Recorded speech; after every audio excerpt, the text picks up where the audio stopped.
The picturesque Cornish fishing port of St. Ives takes its name from Cynthia, an Irish princess and missionary who, legend states, sailed over on a leaf in the 5th century and built an oratory on the site of the present parish church, which was consecrated in 1434.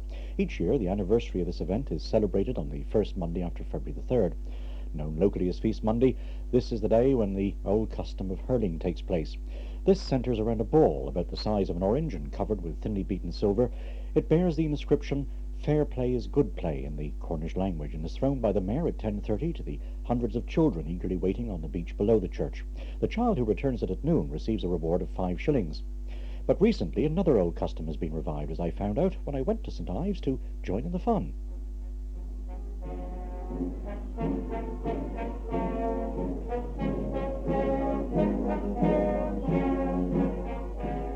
Well, without doubt, today is St. Ives Feast, with the old tradition of hurling the silver ball as strongly supported by the youngsters of the town as ever before. But this isn't the only custom being celebrated on this feast day. Now the old custom of Guise dancing has been revived.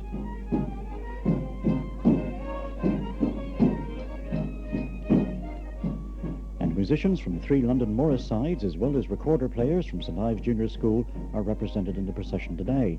If you try looking for a friend, you might have difficulty, because all those taking part are disguised with a double layer of net or lace over their heads as a mask, and it's usual for the men to dress as women and the women as men. Well, when the procession had returned to the Guildhall, I met Jean Ward, one of the dancers, who was sporting a very large moustache and side whiskers, and I asked her how long had the Guise dancing been part of the feast celebrations. It's been revived now for, I believe, 5 years. And I missed the first year because I didn't know, but I've been doing it ever since, and I won't miss a day of it. I love it.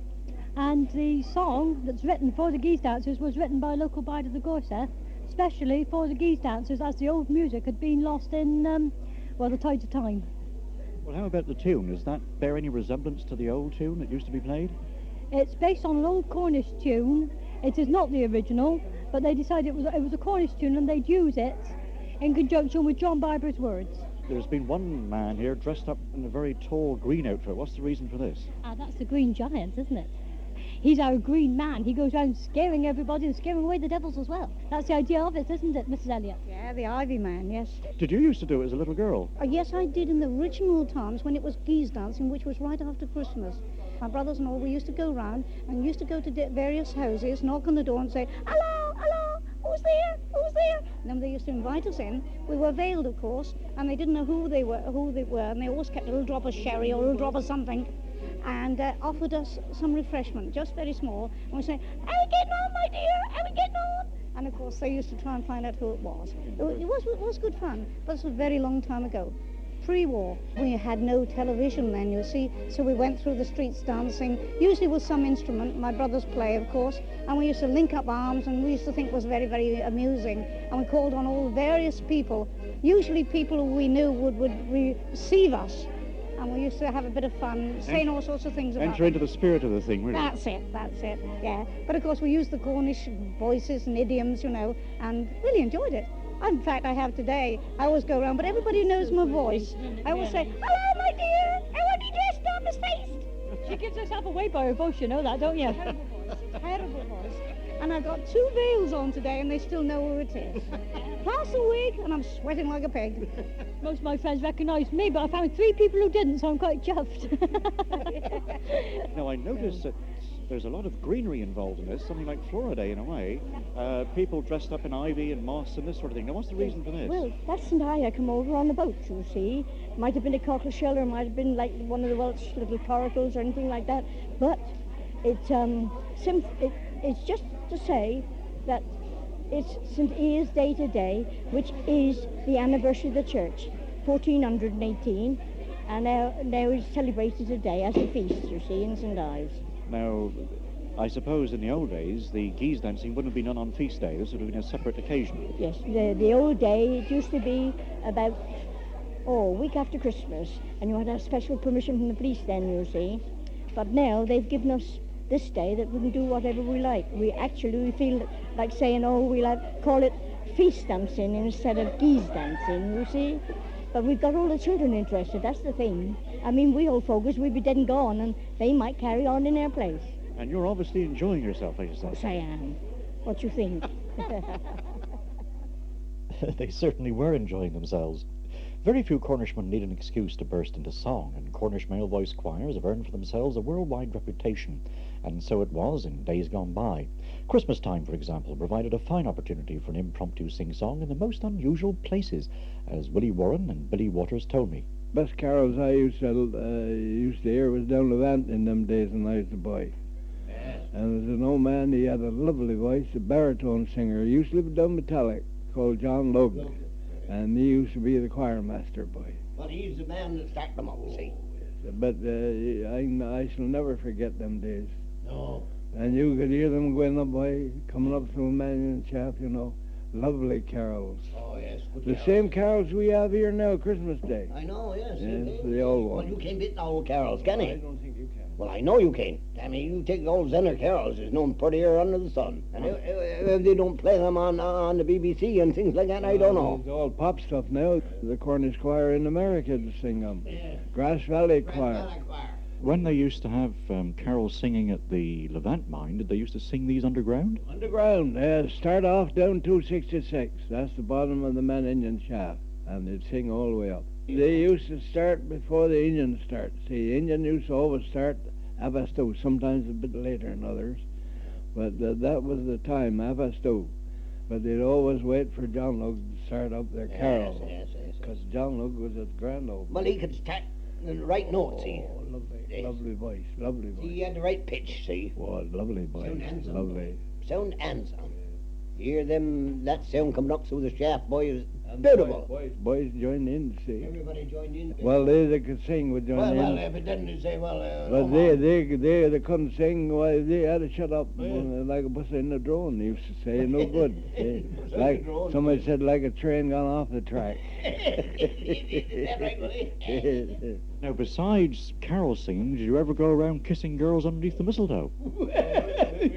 Don't want to say a lot about that. What's about no, they were. What's the thing, no, devil. We always kissed on him with his mistletoe, no. I think you're still kissing a bit, don't you? I did deal with but still. We tell you a bit of mistletoe here and there, you know, right around here, but We're going to have to kiss. hold on a bit longer sometimes. Hang on, what they call it, hang on. We'd have them sometimes like that. Oh, Willie do especially. Oh, Willie don't, no. Love itself. So what you're saying, Billy, really is you don't need any mistletoe. We don't want no mistletoe to have a kiss, boy. Oh, no. We can kiss any time. We love it all. You got to be careful, see. My wife hadn't Why did jealous. that start in the first place, kissing under the mistletoe? Funny thing about that, isn't it? Yeah. Under the mistletoe, that's the only thing you're supposed to have a kiss on there Christmas, isn't it? Well, I don't know about that. Damn you, I have a kiss without the mistletoe hanging out. Oh, I'm right there. Yes. God tell the truth, innit? But don't, it's just a bit of fun. I love Christmas time. Another Christmas tradition, this time at St. Ives, also involves singing, but there's a little more to it than that, as Stanley Cock, president of the St. Ives Old Cornwall Society, explained to me. Well, the Cock Robin Choir goes back a good many years. Originally, they used to sing after all the other choirs give up. They would start when everybody else was yawning and getting into bed. And they were generally made up of a crowd of young fishermen, and they would gather together and they would go round to the houses of local characters and sing a song about who killed Cock Robin and all this business.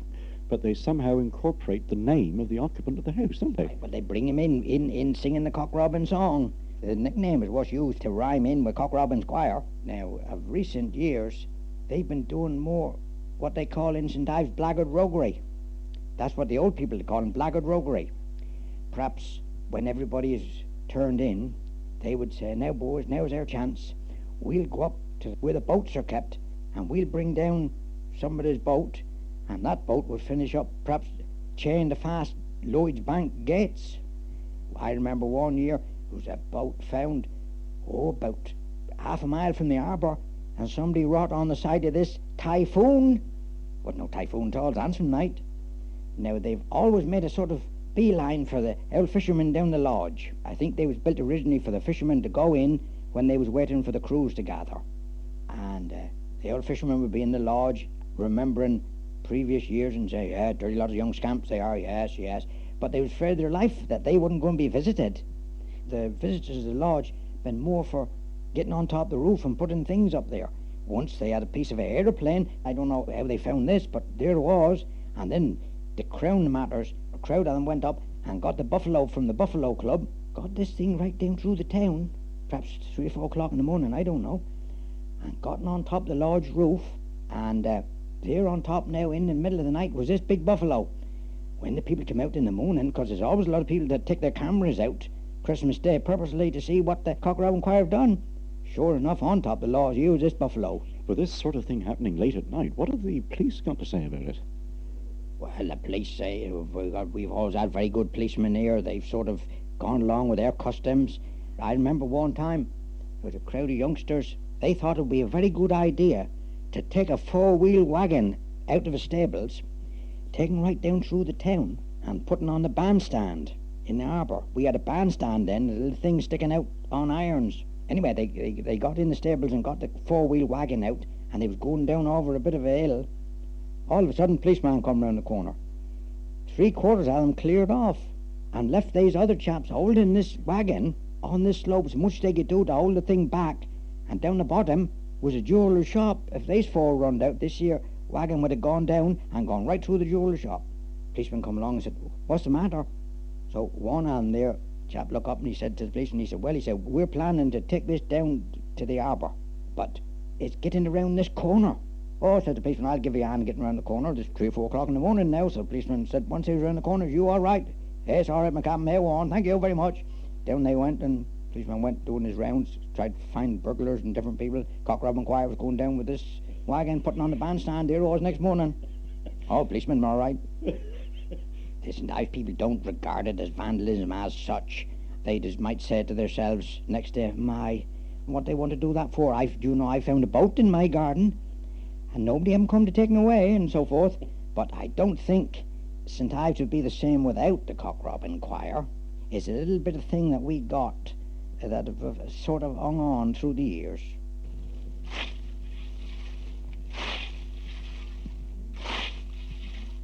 Mr. Percy Bray of Tregevis Farm, St. Martin, takes his scythe to complete his corn harvest.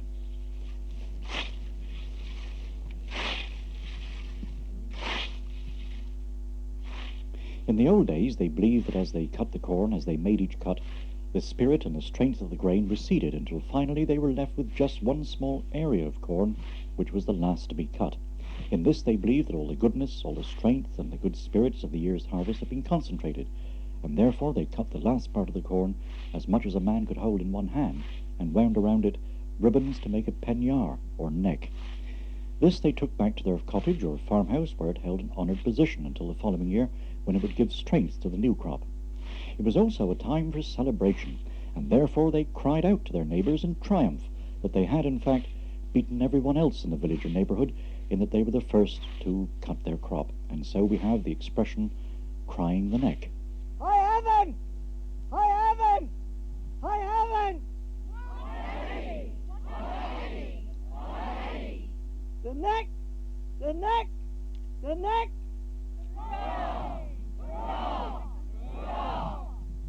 More Guinness!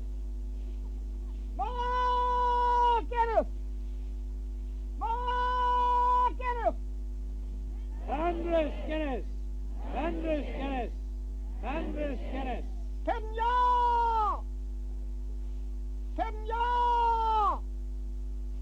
Penyaw! Hurrah! Hurrah! Hurrah! Mr. Peter Poole of Penzance repeating those last cries of triumph in the Cornish language, the tongue that would have been used many years ago. When the ceremony came to an end, I asked Mr. Hugh Miners, President of the Federation of Old Cornwall Societies, how far the ceremony goes back in time. Oh, right back to the most ancient times. It's certainly a pagan ceremony in the first instance. And this has been handed down, has it been modified in the passage of time? Yes, there were probably long periods when this was not in fact carried out, certainly not in the form in which it is today, but nonetheless it was strongly enough entrenched in the minds and hearts of the people for it to be carried on for a long time and for the Christian Church to incorporate it into its calendar almost. When was it revived in its present form? During the wars. Between the wars, I think we saw the Gorseth. Well, this was it. There was a tremendous revival over the whole field of interest in Cornish affairs generally. The Gorseth and indeed the Federation of Old Cornwall Societies, they all spring from the period between the wars. This evening, of course, it has taken the form of a proper ceremony. Now, in the Yes. old days, would the farmer have literally gone out and cried this as he cut the last Oh piece yes, of corn? indeed, yes, most certainly. And this would have been also a signal to all those in the neighbourhood to come to his farm, and there would have been a feast in his farm in celebration of this. And then, of course, the neck would have been held in the farm until the following year. So in the very early days, this would have been a spontaneous thing. Oh, indeed, yes, most certainly, yes. Is this repeated all the way through the county on different farms? No, mostly in West Cornwall. It's almost entirely confined to West Cornwall. Is there any particular reason for this? I think because the ancient Cornish customs, in fact, lasted much longer in West Cornwall than elsewhere. There's no other ceremony like this, for example, in other parts of the British Isles? No, I would say not. I don't know of it anyway. I would call this a Cornish custom. Of course, in the country districts at the turn of the century, the village was a complete community, with its craftsman, the carpenter, blacksmith, wheelwright, leatherworker. Even the local doctor had to be able to cope with any emergency, as Vivian Hosking of St. Buryan told me. They only went to the doctor when they were really forced. And then doctors were kept busy with bringing children into the world. They were kept busy one way and another. Of course, I suppose the doctor used to go around on horseback.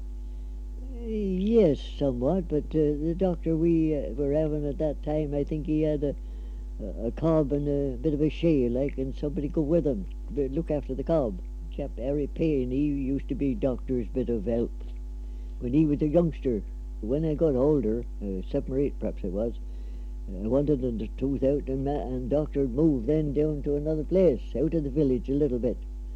And I went down, mother gave me money, and went down to doctor. And I went in, and, well, I wasn't feeling very fast, but I still went on and went right in to see Dr. Jago. And, hello, Sonny, what do you want? Well, I said, I want a tooth out, doctor.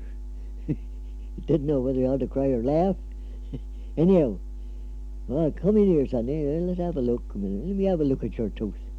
Well, he had a look. Of course, he had the pincers in the background. We'll see what we can do. Something like that, he'd say. And he'd get in and get hold of the tooth. And he had it out in a jiffy. That done that job. Well, where did he actually take it out? Did he have a surgery or something? Oh, no, out in the front door. Just in the front door, neither in nor out we were, but there it was. Well, I sat in the chair, as would be expected. And doctor's wife came and held my hand, I believe. It might have been the servant too, I don't know. I think they did. Of course, I had the tooth out, and I thought I'd spit on the pavement. What he saw I was going to do, turn round to the shrubs, turn round. You weren't allowed to spit on the pavement then? Oh, no, it just caught me in time. And I never thought nothing, but I had to spit out somewhere. You didn't have any anaesthetic or things like that? Didn't know nothing about that. That wasn't used for anyone. Never heard of any thing as that. These things that would deaden it before and nothing like that. How much would it cost to have a tooth extracted? For having a tooth out, it must have been $1 per tooth. Because I had $1 given to me, and I would give that to the doctor. That was all right. I left the tooth behind. Job was done. Oh, it makes me cringe just to think about it. When conversation turns to the world of boxing, any Cornishman worth his salt will no doubt mention the fact that Bob Fitzsimmons of Helston was the last British contender to hold the heavyweight championship of the world. Of course, Fitzsimmons' exploits are well known, and on at least 3 counts his career could be called exceptional. He was the lightest world champion at 11 stone 13 pounds when he knocked out James J. Corbett in 14 rounds at Carson City, Nevada on the 17th of March 1897. He also had the longest career of any official world title holder, with over 32 years in the ring, and the greatest weight difference recorded in a major bout was between Fitzsimmons at 12 stone 4 pounds and Ed Dunkhorst at 22 stone 4 pounds when they fought at Brooklyn, New York City on the 30th of April 1900. A massive weight difference there of 10 stone. Needless to say, Fitzsimmons won, this time in just 2 rounds. Well, this is the sort of stuff that legends are made of, and William Heslick of Cubert told me about a song which schoolboys at Poole School near Redruth used to sing to commemorate Fitzsimmons' achievements. The tune, or where the song come from, we all learned it from somewhere. I didn't know where it come from, but we used to sing it, and every day we sung that for week in and week out, 82 years ago. Was there any sheet music ever printed, or the verses of the song No, where the words come from, God knows, I couldn't tell. But I never forgotten the words. another tune. In what way do you think Bob Fitzsimmons was exceptional? I can't understand. Mine, he got a bit ragged and rough, after, I think, but I can't understand how he had that punch. He must have, because he wasn't a big man, No, you see his photograph, he wasn't no great big fella, but he's wiry. He must have been wiry. Were his exploits discussed in Cornwall at that time? He went away when he was 12 years of age. He went away as a boy, and they didn't know much about him. Peter was scholar, he went to school with him. He told me all about him.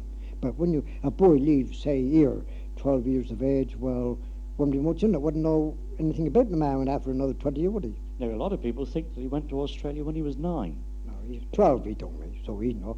Well, man went to school with not know, shouldn't he said. And he had 2 sisters, and he said, I don't know what become of them, where they went in service at boat. They wouldn't go. And his father was a sergeant of the police force. Was Fitzsimmons at school the sort of boy who used to go looking for a fight? Oh, he said he beat all the boys in the school when he was 8 years of age. He told me that himself. That's what Peter Scholar told me that. He said he beat all the boys in the school when he was 8 years of age. They were afraid of him. He won the world championship. And I tell you what we bought.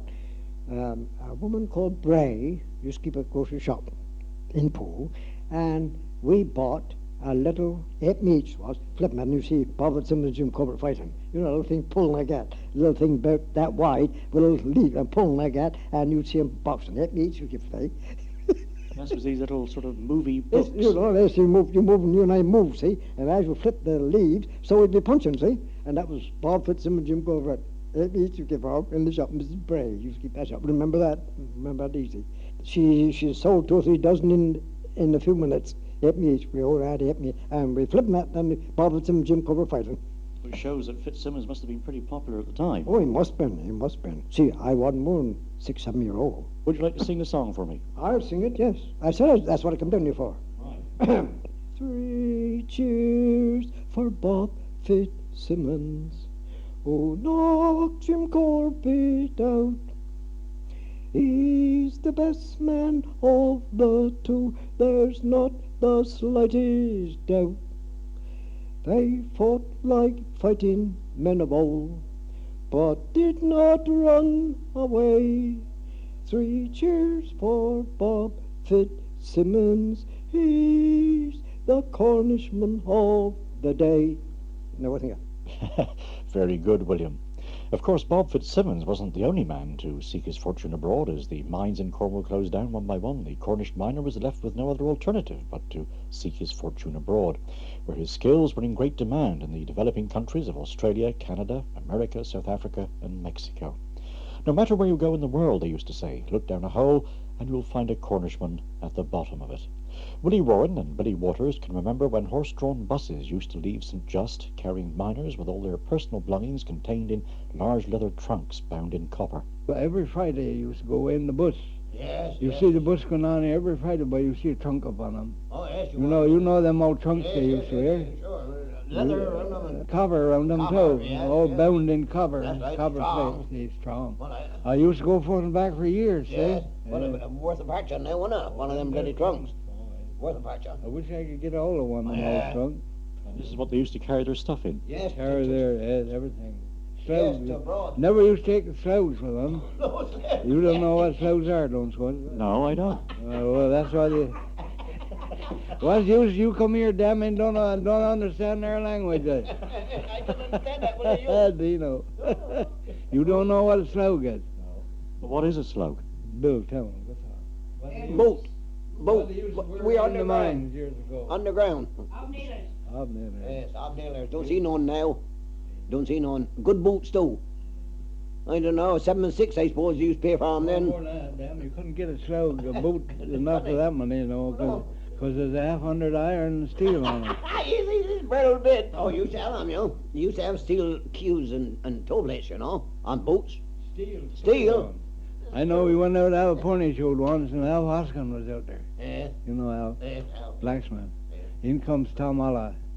Hello, Tom, he said, what's the matter? Oh, he said, one cues and toe plates, boy. Yes. You used to go blacksmith then down. Sure, yes. Steel ones, Steel ones, you know. yes. I know that, yes. I've had And them. Al said, I'll fix you in a minute, Tom. Anyhow, we had them there already made, see? Yes, yes. And I was to come here, Tom puts it in against the wall now, took his boot up just like showing off. Yes. Fixed them now. He said, I think this pair will do for you, Tom. He nailed the buggers up with these boots on. Yes. I said, damn, I said, Tom, they're nailed. I said, no, they won't penetrate his feet. No. But Tom, he got his head in against the wall now, and Al took put him up and Like between his ours. legs, just like ours, and bang his bloody toe plates and cues in, you know.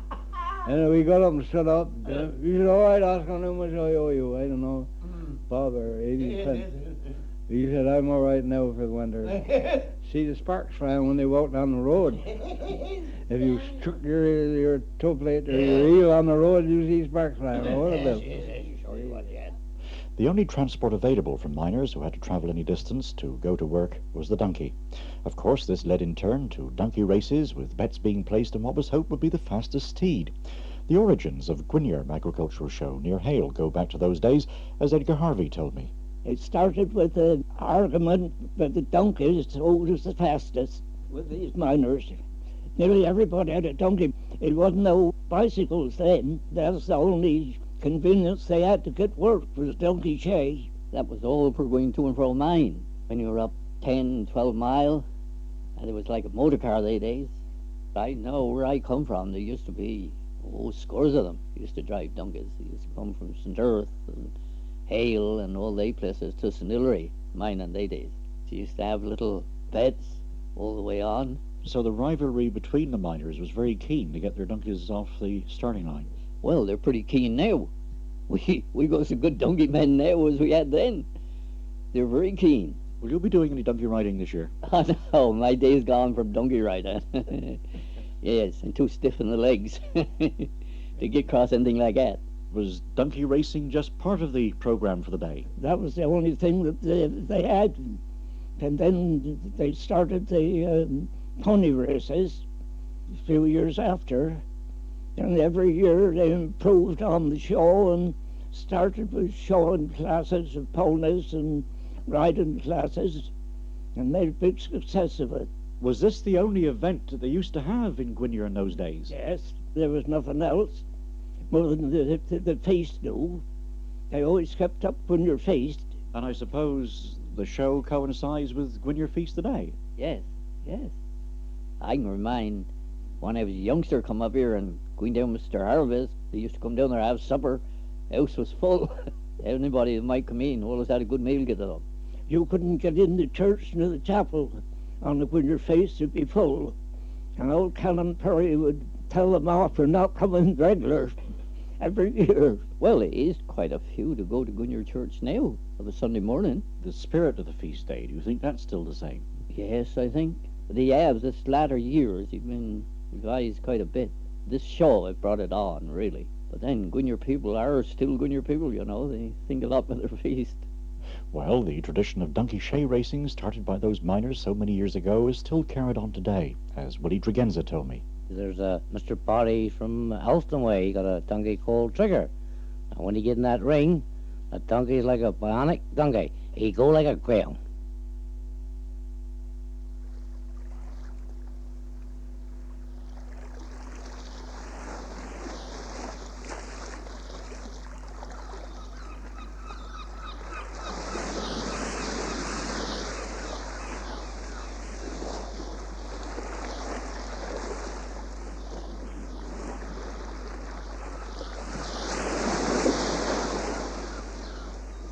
No matter where you go in Cornwall, you're never far from the sea. Oh, the seagulls. And there are plenty of sandy beaches to laze on and coves to explore. I suppose a coach tour is as good a way as any of being shown places of local interest, particularly if your driver has an intimate working knowledge of the area and is able to double as a guide.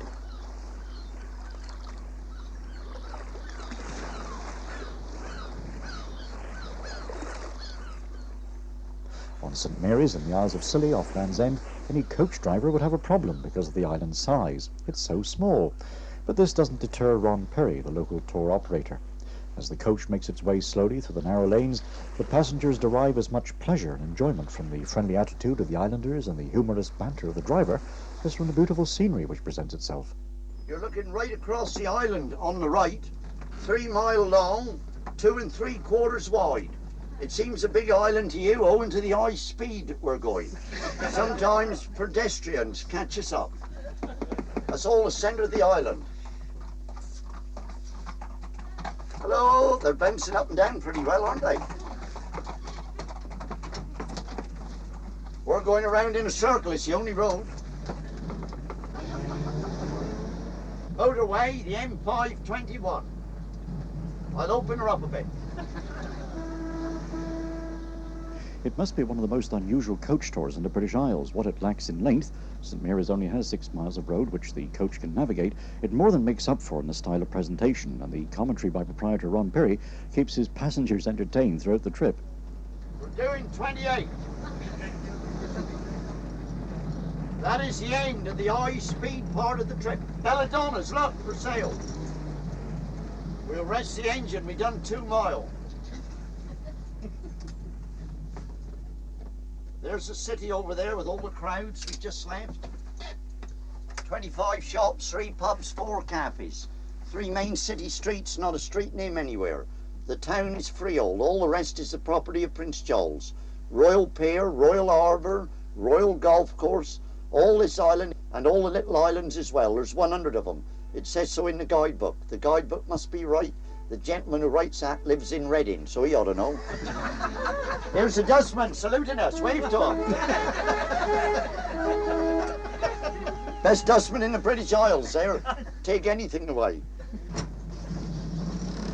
We'll join the motorway now, junction 13.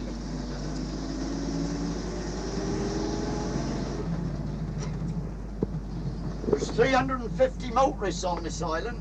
They drive downstairs to breakfast. Out of bed and behind the steering wheel is their motto. Some of them drive hundreds of yards at a time. They're all in a hurry, going nowhere. There's nowhere to go. And all the women drive, but it's against their religion to reverse. There's a Coast Guard on duty up there, look, at the Coast Guard station. He's looking for a drowning visitor or a shipwreck. Well, there's never been a visitor drowned here yet, ladies, so that's a good record. Never been a visitor drowned here yet. We haven't had a good shipwreck for 10 years. And the Duchy of Cornwall, they've planted fir trees, look, all around the Coast Guard's lookout. So eventually the Coast Guards will see nothing. Land's End, look, 28 mile, right over Melvin Bennett's cowshed roof. You can just see it like a low cloud. Land's End, 28 mile. The Maypole roundabout. If we hadn't turned round, we'd have come out the opening on the left. We'd have been here 5 minutes ago. Mrs. Graham saluting us, and her mother, Mrs. Graham. She salutes a gentleman in the coach. Edward VII of England rode round this road in 1902. Its transport was donkeys. They bred them in the islands. They called them silly asses. They don't breed them here anymore now. All the silly asses come from England on a day trip.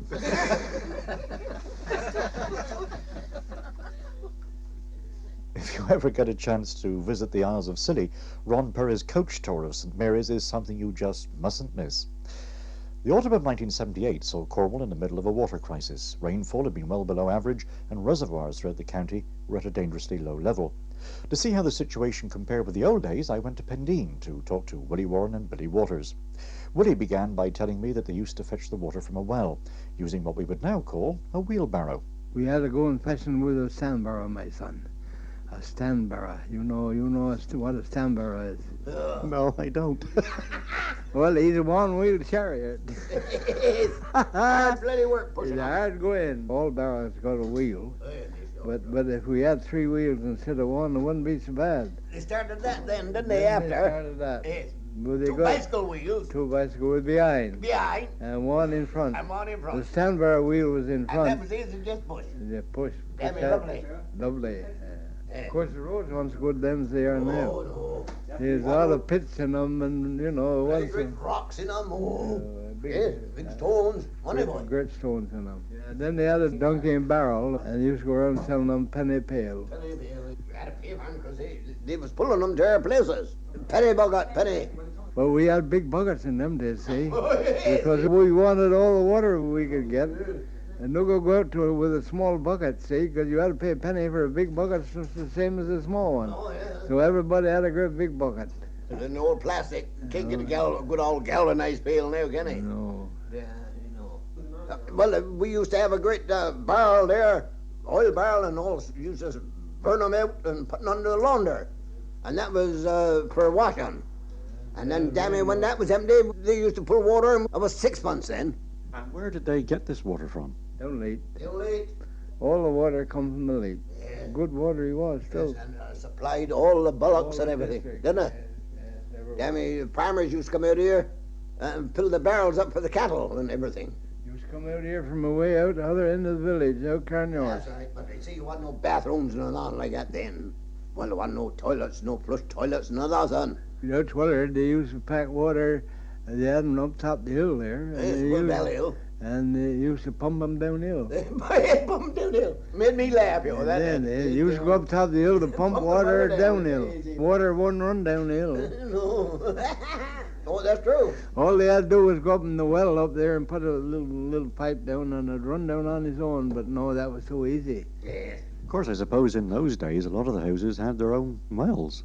Well, there wasn't many of them. Some did, but there wasn't many. One minute a year. Over Julian, you go down there 4 or 5 feet anywhere in Julian and strike water. Oh, yes, yes. Well, you could, I think you could here, really, if you wanted to. Yeah. Yes. The farmers, they used to have wells, didn't they, Willie? Some Their own deeper than wells. others, too. Yes, yes. Some of them, I know some farms here had wells in their back kitchen. Yes, yes, yes. See, down Prairie down there, they got a well Yes. there and had a windlass there in the kitchen. Yeah. Back kitchen, see? Well, yes, yes. Of course, they weren't all so lucky as that. No, no, no. Or Spring they water, you some- can't beat spring water. More pure than any water under the sun. Go over 7 pebbles and it's pure. We got a little small pipe down here. Yeah. They used to use that for their eyes years ago. They Yeah. said that was good for people who had bad eyes. Yes, well, I believe it. Down in Iskins, what we call Iskins Iskins well. well. Yes, right, yeah. Well, they used to go down there by for bottles and wash people's eyes in them, you know. And you send that all over the place. It's still running. Yeah. It's still coming out a little pipe down Iskins, down on the cliff down there. In the old days, did they, did the wells ever run dry? No. No, I never know the well will run dry here. When you had to go and fetch the water, you had to be more careful with it, didn't they? Or should do, and was. Because you used it for washing, and then you say that, then you use it for anything else that you wanted it for, see? I can remember a year there was 4 chaps coming here, and Captain John Matar was here. I said, they're visitors. Where they going to? I said, they're going down Bathurst. He said, what are they going down Bathurst on the beach? Oh, we'll have a dip. We're going to have another one this afternoon and probably another one this evening. He said, what, 3 dips in one day? Hey. He said, you ain't living no longer for that, boy. No. Old man said, I'm nearly 80. He said, I never had more one bath since I'm born. John Matar said, I ain't had more one bath since I'm born. He said, and you ain't living no longer by bathing 3 times in one day, boy. No. Old man said, that's no good. No, well, that's right enough too. Well, I what? believe that. Now everybody got to have a bath. I mean, you said, but we used to put them up before the fire, didn't us? And wash up, and wash down, and wash up again, and that's it. Was bottled water wasted? Well, I think yes too, Willie. Well, yes. I mean, we had to be careful of water when we was packing them, didn't us? Well, we did. What we should be now is a big shortage, and we should help people all we can. Well, that's right, isn't it? And we shouldn't waste it, I think. I think that we should be more careful with the water now. Yeah, instead of having one bath every day, have one department. Because I never had more one in my life. No, Well, you were like John Mataro. Well, yes, down the bath. I've washed up and down and all that, but I'm just as clean as other people, aren't I? Well, I think the message came through there loud and clear. Don't waste water. While 1978 saw a water crisis lasting through until December, the summer of 1980 was decidedly wet. So when it came to the midsummer celebrations organised by the Federation of Old Cornwall Societies, with bonfires lit on all the prominent hilltops throughout the duchy, I was glad to shelter under somebody's umbrella at the Porthleven celebrations. Students of folklore believe that these ceremonial fires in midwinter were originally intended to help the sun when it reached its lowest point in the heavens. Thou in midsummer did honour the sun when it was at the height of glory.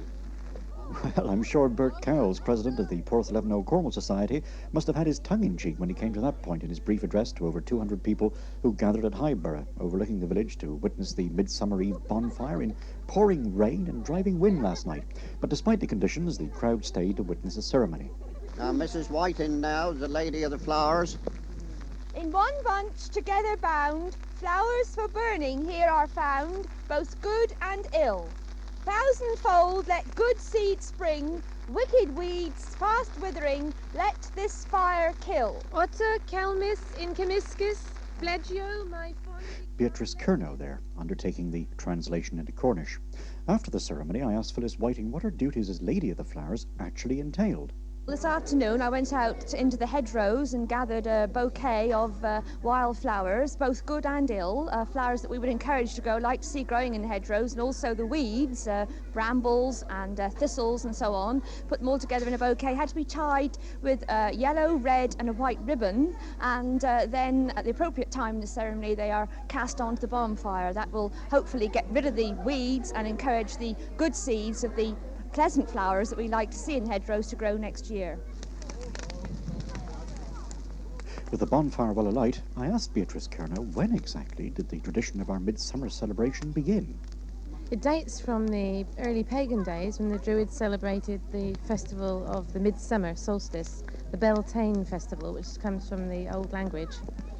And now it's been Christianised and celebrating the festival or the Feast of St. John in most countries. Of course, this is not the first Midsummer's Eve celebration which you've attended this year, is it? That's right. On Saturday night, the longest day. In fact, I attended one in Brittany where we were visiting with a group of children. And was it similar to this? Similar, yes. In all ways, yes. And they end up by jumping the bonfire. Of course, this bonfire here tonight is a pretty big one. You wouldn't be able to jump this, would you? No, well, it went on very late, so it was about 1 o'clock in the morning before they started jumping the bonfire. Well, I don't think anybody stayed as late as that last night. In fact, after the official ceremony had drawn to a close, nearly everyone present made a quick dash to the nearby barn, where the ladies were kept busy handing out hot dogs. We sold over 100 at 20 pence a time, so we should be making a very nice profit. Well, is this the object of the exercise? That's right, yes, to go towards the Old Cornwall Society funds. I've had about 4 hot dogs and feeling quite full and now warming myself up. Well, everybody's got their winter woolies on this evening, haven't they? Everybody's dressed to keep warm. But there's a happy spirit here among the crowd of 200 people. There's a lot of holiday makers have joined in and the band has played well and there's a good, happy feeling of Thanksgiving.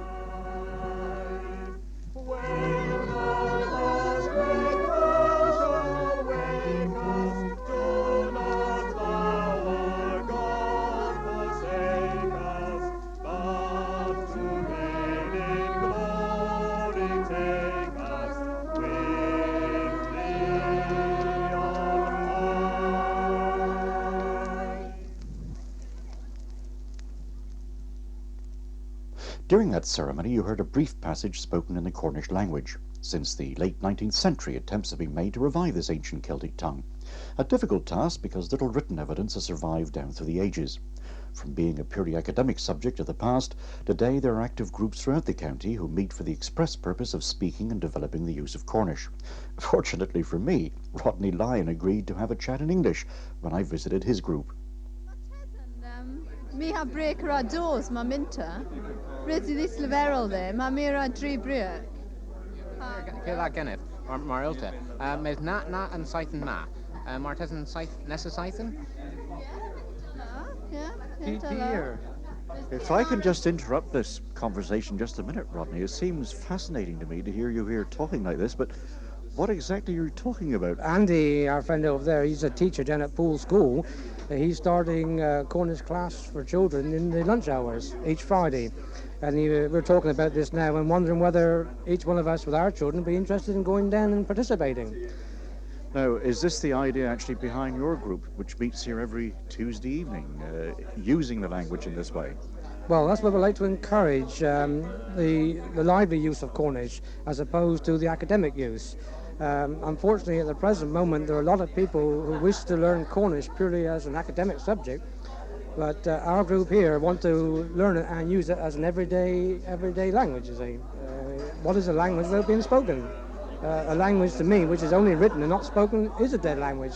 And that's the thing we're trying to prove, that the language is not dead. By being spoken, it's still alive. Unfortunately, there are a large percentage who seem to achieve their bardship through the language and then, unfortunately, don't participate in any activities. I would like to see every language bard participate more fully in the spreading of the language around, i.e. in teaching, especially with children and younger people, because I think it's with the younger people, as in most things, that the future of anything, especially the language, lies. Of course, I suppose one word which a lot of Cornish people use, and that's the word croust, which means having your lunch outside. Now, this really is the actual Cornish word, isn't it? That's correct. Of course, there are a lot of words still in use which Cornish people don't realise. They use them automatically because they've learnt them as a child, from childhood. And there are a lot of words in the Cornish language which are used now by local people who themselves think they know no Cornish. Well, they do, really, because they are using these odd Cornish words still. It's only if they can put them together and string them together and make a sentence, they'll be home and dry. How long does it actually take you to become as proficient as this? Because beside us, they're still chatting away. They haven't stopped. They're obviously making sense to each other, even if they're not making sense to me. Well, that's the point. The more practice you put into it, the more proficient you become. But I would think that if you were to have the basic grounding in the Cornish language by going to one of the many evening classes and having got a basic grounding, join the Youth and Wearing group such as ours, where we speak nothing but Cornish. It is our unwritten law that when we do meet, we speak no word of English, hard as it may be at times. That is the way to learn, because you've got to learn and got to speak the language. Yes, and Wearing, that's language of the people, isn't it? That's quite correct, yes. Says he, showing off. Hear that, very good. A quick glance at a map of Cornwall is quite sufficient for anyone to understand why the county has been called a land of saints. There are literally hundreds of places named after these early Christian missionaries who came to these shores principally from Ireland, Wales and Brittany. And through them, Christianity has an unbroken history in Cornwall going back over 1,500 years. So it's only natural that one of the great events in any area is the annual feast day centred around the local church. The Reverend David Jasper told me about the celebrations held at St. Just. The feast was one of the 4 days off that a miner had, and the owners, the powers that be in the mine, would give to each miner 6pence and to each mine captain a shilling, so that they could enjoy the feast. That was a custom in St. Just. It seems to be a combination of holiday and religious festival. Why not? Religious festivals are holy days, holidays, and it's only right that yesterday morning we had the church packed, had to bring in chairs, and everybody's singing very lustily. It's only right that people come back from all over the globe to enjoy feast with their families in St. Just. This is still very much a local friends, family occasion, and the place is absolutely packed out. St. Just's feast still holds the same attraction for the local people as it did in the old days. The hunt meets on Feast Monday morning, as Willie Warren told me, in company with his friend Billy Waters. They've only been meeting there as I can remember. And I heard Walter, an old man called Walter Noy. Heard he said that he went up at one Feast Monday and there was 3 or 4 inches of snow in the square. And he could not, that's the only time I can remember no snow on a Feast Monday. You, Bill? No, I can't, no. What did they used to use for entertainment in those days? He was this year Concertina. You see, I haven't heard of Concertina played for years. Have you, Bill? I don't know if anybody in the district now can play a Concertina. No, I don't know. But Father used to play the Concertina and dance the same time. Well, where did they used to have their dances then, Will? In the pub, my son. And that's the best place to have a dance, don't you think so? Came to the pub for a dance, boy, and he had a song. No. And he had curls. We used to start practice curls. Curls, yes. They used to have this dancing downstairs or upstairs? Everywhere. Out in the street sometimes. Feast Monday up there, did you hear the sing on? Everybody sing on outside the commercial, didn't they, Willie? Yeah. Sing on, beautiful. Yeah. And the square used to be full of stalls. Full. Oh, I won the car up there then. Damn, it used to be arses and traps and things like that. They used to come up there. All around the square them days. Them stalls, yes. And used to give about half a crown, I think, for a bag of herons. Bag of herons to girls. Girls, yes. You always used to give a girl a bag of herons, Half a crown used to cost. If we took a girl out that night, she'd have a bag of herons. And then she'd come back and have another bag with somebody else. Yes. Smart sweats. The maidens up and just are clever, boy. That's what you used to. It's true. Honest God, I aren't joking. Did they used to make merry? Well, everybody was merry when they had a drop of beer aboard, didn't they, boy? Yeah. You'd be merry, too, if you was going to have a drop of beer. Yes. Of course, beer, I think, was a bit stronger in them days, don't you, Bill? Well, I fancy so. Yeah. Well, it seems so, else we one's as good a man as what we are now. That wasn't just 3 years ago, boy. Yes. But he still come up very well now. That's just what he says. But I don't know that they get so much dancing. I don't believe they do. Well, they got the town hall now, will they? Wasn't none of that years ago, was it? It used to be a pub, though, didn't it? Oh, it used to be a pub, though, yes. How far are you away from? Champworth. Well, I thought, too, God damn you was a Cornishman. You can't go very far in Cornwall without being found out. Sport has always played an important role in Cornish life, each major town supporting its rugby club. Another, much older sport is Cornish Wrestling, which is distinguished from other styles through the manner of dress. Wrestlers wear a canvas jacket on which all grips are taken and worn over a pair of shorts, each competitor barefoot or in socks. Over the years, the various throws have gradually evolved into a definite style, and it would appear that some have become part of the sport by pure chance. Harry Gregory was middleweight champion of Cornwall in the 30s and came across a throw known as the underheave in rather unusual circumstances, as Brian Kendall of the Cornish Wrestling Association told me. He was telling the tale of how his father was out in the field working and bent over and his back locked up and he was fixed, he couldn't straighten up. So a couple of his workmates brought him home and Harry and mother was there and they got upstairs and there his father bent over to now they were going to get into bed, see. So that's the old mother said, well, I can't waste any more time, I got buns begging in the oven. So she whipped the hand across his stomach, one hand behind his head, gave him a twist and flipped him in on the bed and hurried down to her oven, you see. And Harry was watching this and he said, well, here, that's a very good throw, that. So we called it the underheave and that's how the underheave was born. Of course, this is the tale Harry told. I dare say the underheave was in use before ever Harry got to it, but but that's the tale. How is a match actually conducted? Because I notice that you've got judges which are known, I believe, as sticklers. Yes, 3 sticklers. They're in control of the contest. It's a majority decision. 2 to 1 will carry the day. You know, they don't have to be all 3 in accord. As long as 2 say it's a back or it's not a back or whatever, that carries the day. Now, we usually match by weight and experience. We have an official matcher for that purpose, you see. And the wrestlers are called into the ring, they're announced, and they shake hands and start the hitch. Now the aim is to drop your man flat on his back, so that 3 pins out of the 4 hit the ground simultaneously. Now the pins are the shoulders and the hips. So if you get 2 shoulders and a hip down, in the opinion of the sticklers, mind, if they hit the ground simultaneously, that is a back. And the contest is then over. But in the absence of a back, we wrestle for, in championship bouts anyway, we wrestle for 2 10-minute rounds. And then if they're equal on points after 2 10-minute rounds, we go in for a further 5 minutes, you see, to decide the bout. But a back any time will override any points gained and the match is over. Whoever gains the back is the winner. And he's called a standing man or a standard, and he stands for the next round, you see. And so on until one man that hadn't been thrown for the afternoon, he's the eventual winner. Do you get many disputes arising because a stickler says you've been thrown and you disagree with the decision? Well, they're usually told then, you look in next week's West Britain, old dear, and you'll see whether you were thrown or no.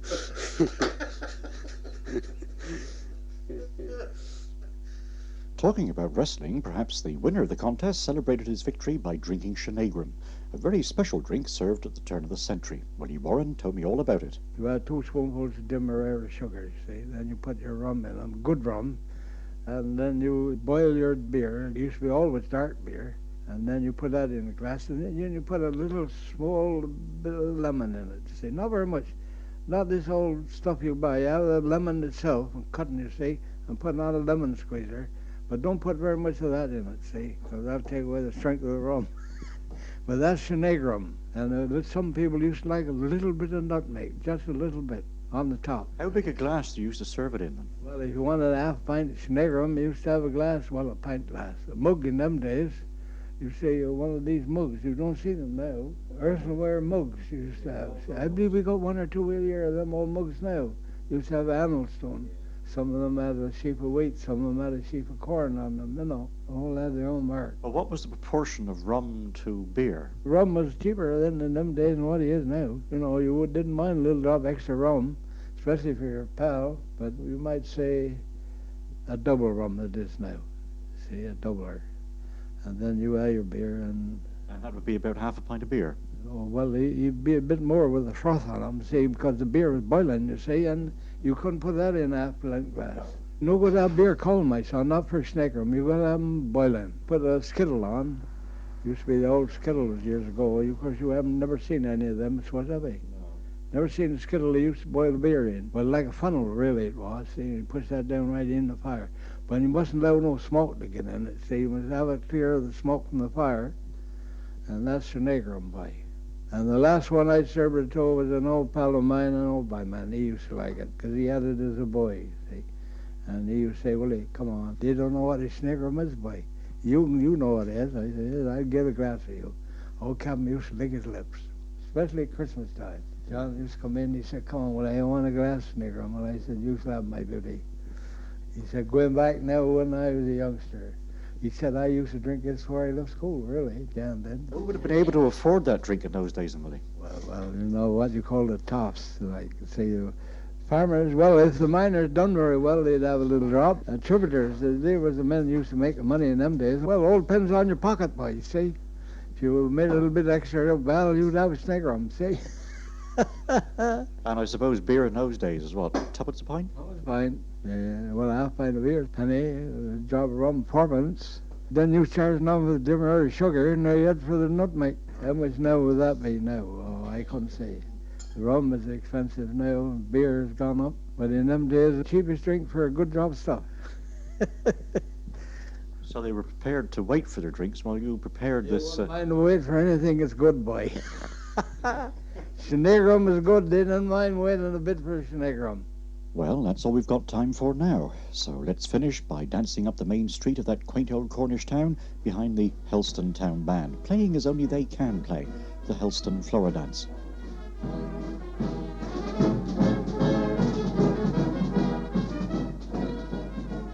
Perhaps that's a custom I'll be having a chat about next time round.